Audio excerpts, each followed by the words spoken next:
Welcome! Do you want to learn English in a fun and easy way? In this video, we teach English using narrated, animated stories. Here is how it works. On the left, watch the beautiful animations. They are designed to help you understand and enjoy the story. On the right, you can read along as you listen to the narrator.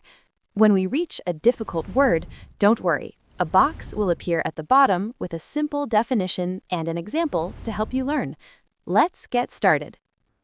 Imagine waking up one day to feel like your own mind has been quietly taken from you.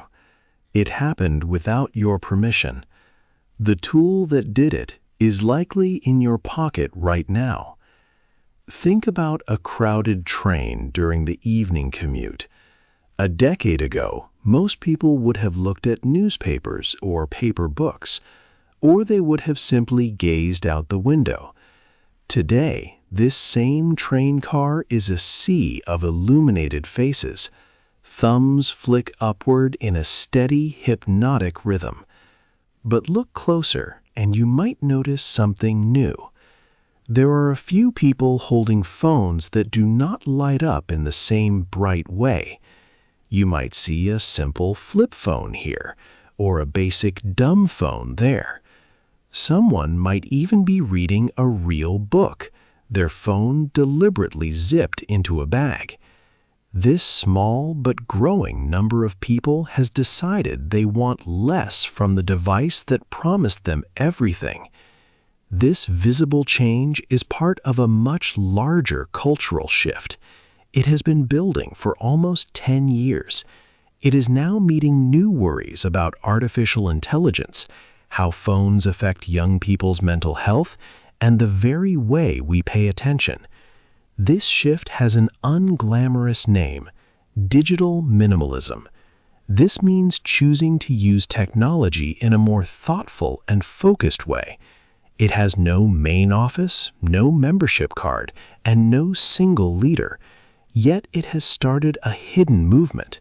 Millions of people are choosing to deliberately disappear from the online world.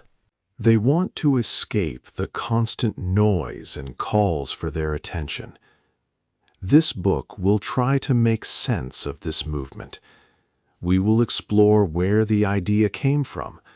We will look at what the evidence says, both for and against it. We will also see how governments are turning a personal habit into public policy.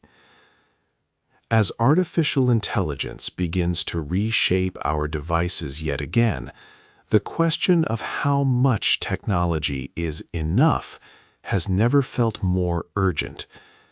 This question is still unresolved.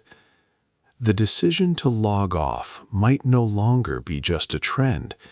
Instead, it might become a matter of mental survival. 2. A simple tech life. Many people feel a quiet unease about their phones. Have you ever picked up your device without truly deciding to? Maybe you have checked it 20 times in 1 hour, almost automatically. This feeling of doing things without conscious choice is why digital minimalism started. It is a new way to live with technology. Cal Newport, a computer science professor, made digital minimalism popular with his 2019 book. Newport said, "Technology is not bad, but we often add apps and devices without thinking, like collecting too many things. These small decisions can slowly take over our days without us realizing." Newport's main idea is to be very careful. Digital minimalism is a philosophy for using technology. It means you focus online time only on activities that truly support your values. You learn to be happy missing out on everything else. It is not about rules, but a different way of thinking about digital tools. The most important part is the digital declutter. This is a strict 30-day test. For 1 month, you put away all optional technology, social media, games, and many apps. During this time, you rediscover offline hobbies. Think about reading books, walking outside, or spending focused time with friends in person. After 30 days, you can start to reintroduce technology. But you must ask a hard question for each app. Does it truly add value? If not, you do not bring it back.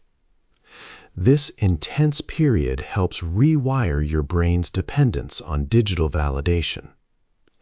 Experts say gradual change often does not work. For real change, you must stop completely for a while. You have to pull the plug abruptly. But what actually happens when screens go dark? What happens when you are left all alone with only your own thoughts? 3. How phones trap us. Phones are made to hold our attention.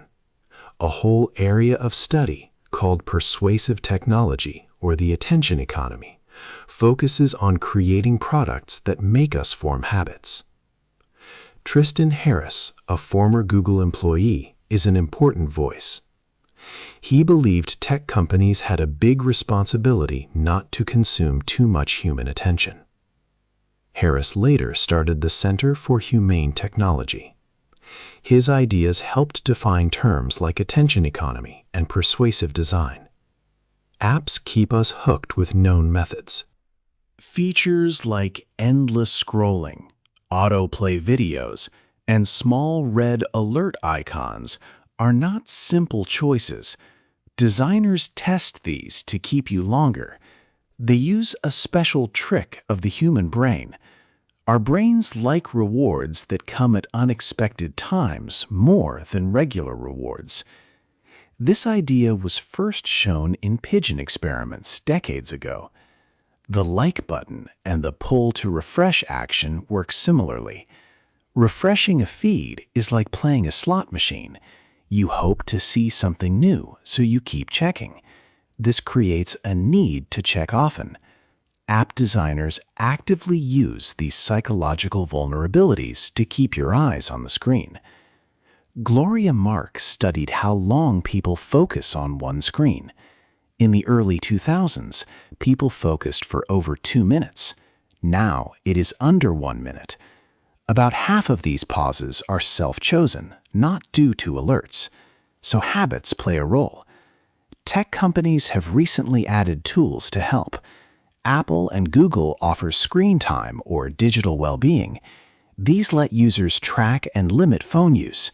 However, Tristan Harris was skeptical about these tools. He questioned if an industry profiting from your attention could truly help you reclaim it. Can those who built the trap truly give us the key to escape? 4. The fear of missing out. Today, people spend a lot of time looking at screens. It is a big part of daily life. Think about how many hours you spend on your phone, computer, or TV each day. Studies show that people around the world spend a significant amount of time on screens. The global daily average for all screens, like phones, computers, and televisions, is about 6.5 to 7 hours. Smartphones alone account for roughly 4.5 hours of that time. In the United States, smartphone use is even higher, close to 5 hours a day. Younger users especially spend more time on their phones, sometimes 5 to 7 hours daily. This amount of time adds up very quickly and affects our day.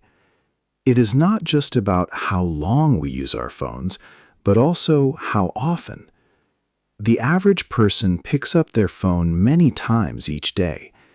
Estimates range from about 96 to 150 times a day. For young adults aged 18 to 24, this figure can jump to over 200 times daily. This staggering number means we are touching our phones nearly every few minutes during our waking hours. Few of us would guess without thinking how often our hands find our pockets to check the device. This constant checking can make us feel like we are always busy, even if we are not doing anything important. It makes you question your own free will. This constant connection also brings a new kind of fear. It is called nomophobia. This word means no mobile phone phobia, which describes the deep fear of being without a mobile device. Almost all smartphone users report some level of worry or fear when they are accidentally separated from their device. Maybe you have felt it too. You leave your phone at home, and suddenly you feel a strange uneasiness. You might worry about missing important calls or messages, or simply feel disconnected from the world. This feeling creates a strange paradox. Many of us are unhappy with how much we use our phones. Studies show that 46% of Americans consider themselves phone addicted, and 67% say they are concerned about their own screen time. Yet, our average usage continues to rise year after year. We feel intense anxiety without our phones, even while desperately wanting to disconnect from them. People are actively searching for how to reduce screen time or phone addiction. This shows a strong desire to change, but it is hard to do. We are all part of this collective problem. We are collectively dissatisfied with a habit that we continue to make stronger every single year. The desire to disconnect and the inability to do so are both accelerating at once. This situation makes us wonder, what will break first, our minds or our machines? This important question remains unresolved as we move forward into the future. 5. What the science says. The science on phones and how they affect our minds is not simple. There is no clear verdict yet. Some studies show that phones can cause problems, especially for young people. For example, many teenagers themselves now say social media does more harm than good for people their age. Also, nearly half of American teens believe social media hurts their sleep. This means millions of young people are not getting enough rest because of their phones. A big study, called a meta-analysis, looked at many smaller studies about young people and social media. It found a small but clear link between using social media and having some mental health issues. But scientists who work on this topic are careful. They say we should not just think of social media as a poison where more use always means more harm. Instead, they want to understand how phones affect different people, what they use them for, and what else is happening in their lives. There is also a good side to the story. Many teenagers say social media helps them feel more accepted and connected to friends. For some young people, especially those who feel alone, these online groups offer support they might not find offline. Even people with mental illness often say social media helps them feel less lonely. One important book on this topic is The Anxious Generation by Jonathan Haidt. He says that between about 2010 and 2015, children's lives changed quickly from playing outside to using phones. Haidt believes this change caused a rise in anxiety and depression for teenagers. He suggests we should wait longer to give children smartphones and social media, make schools phone-free, and let children play more on their own. However, other scientists disagree with Haidt's strong claims. Candace Odgers, a psychologist, reviewed his book.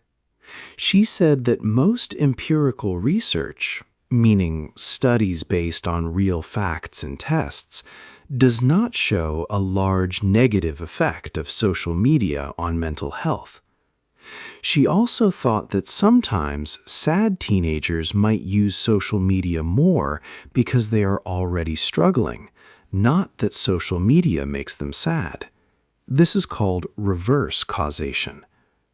Other researchers, like Amy Orban, also say the correlation or connection between phones and mental well-being is weak.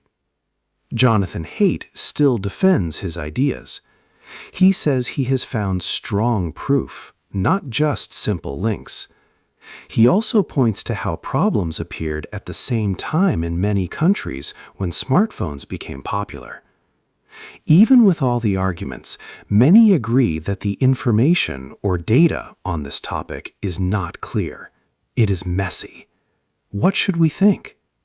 It is likely that the truth is somewhere in the middle. It's not as simple as phones being completely bad or completely harmless. Both sides have strong ideas, but the science is still figuring things out. People's own feelings that constant phone use can feel bad and time with others or in nature feels good are also important, even if science cannot always measure them perfectly. 6. The new phone laws.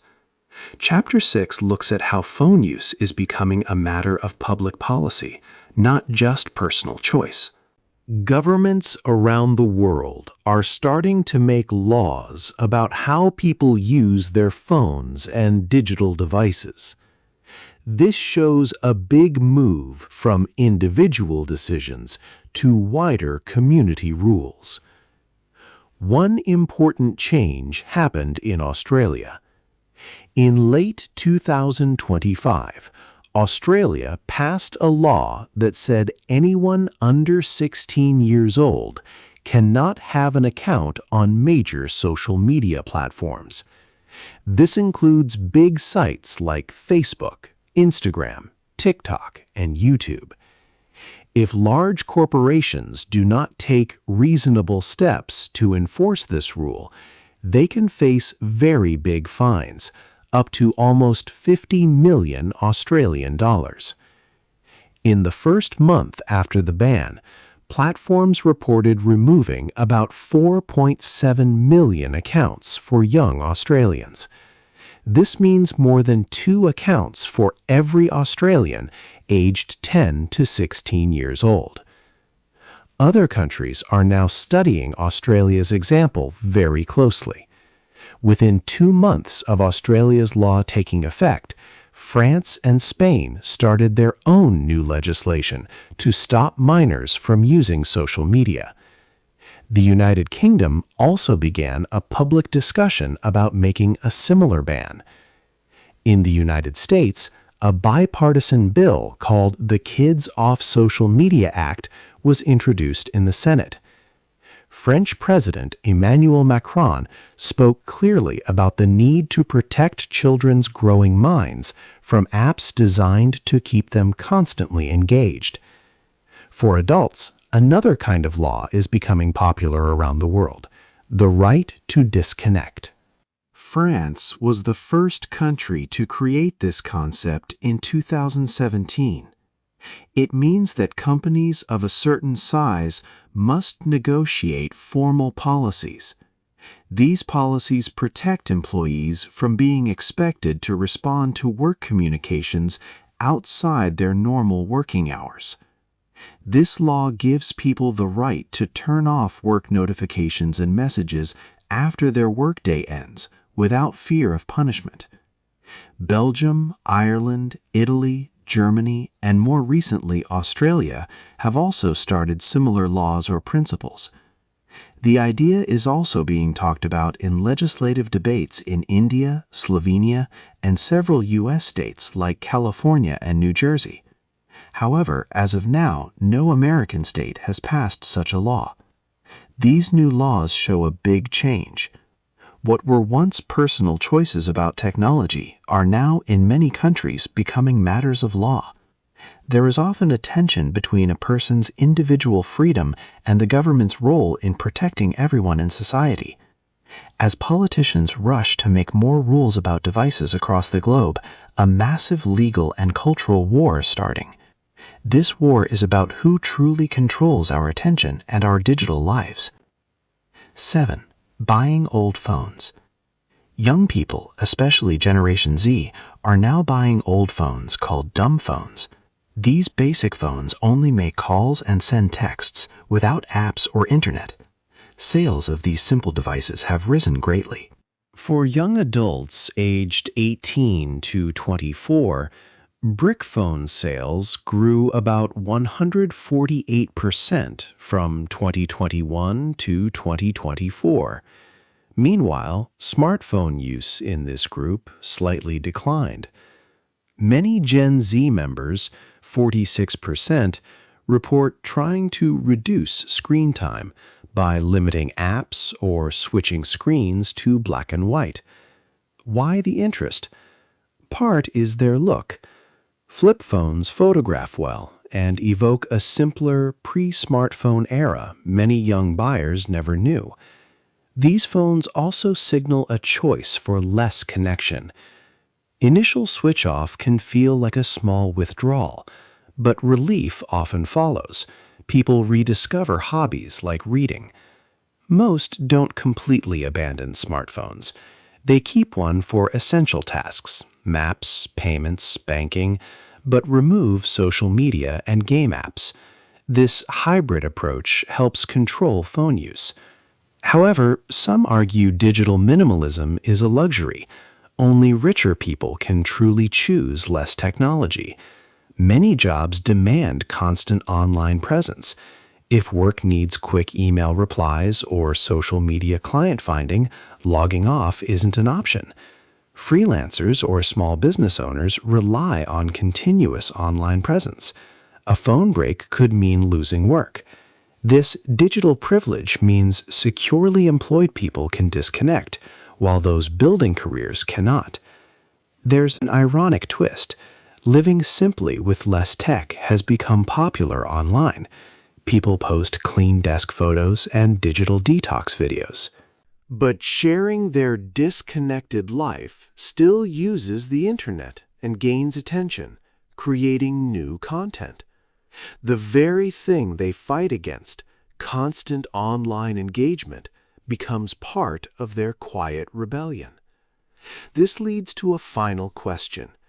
Can you truly escape the internet if you post about it? The quest for a quiet life has become an online loop. Can we disconnect when the act itself becomes a new way to connect and gain attention?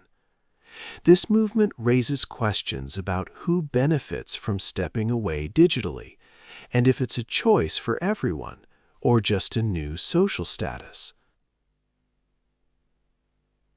The story of digital minimalism is not over. In fact, a new challenge is already here: artificial intelligence, or AI.